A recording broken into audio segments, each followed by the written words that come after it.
In the year 1174 CE, from the bustling city of Cairo, a leader arose destined to change the course of history.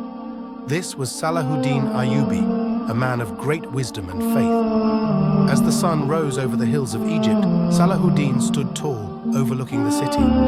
His heart was not driven by the lust for power or glory, but by a deep commitment to justice and faith. He turned to his soldiers, reminding them, "We fight not for glory, but for justice and faith." 13 years later, in 1187 CE, Salahuddin led his army to the walls of Jerusalem. The city had been under the control of the Crusaders for decades, but Salahuddin approached not with vengeance, but with mercy.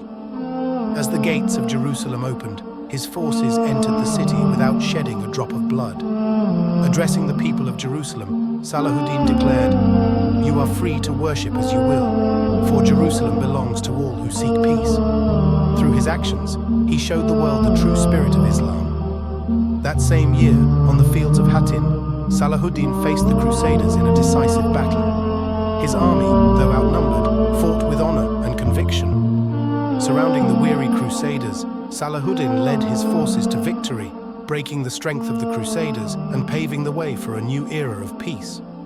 In 1292 CE, Salahuddin met with Richard the Lionheart, the leader of the Crusaders, in a tent.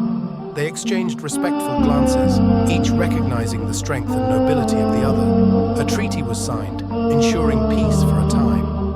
Richard the Lionheart acknowledged Salahuddin's greatness, saying, "You are a noble enemy, Salahuddin." To which Salahuddin replied, "And you, a worthy adversary, let us honor this peace." Years passed, and Salahuddin's legacy endured. In modern-day Damascus, a statue of Salahuddin stands tall, a symbol of justice, mercy, and unwavering faith. As the sun sets on the horizon, the legacy of Sultan Salahuddin Ayubi, the noble warrior who united a divided world, continues to inspire.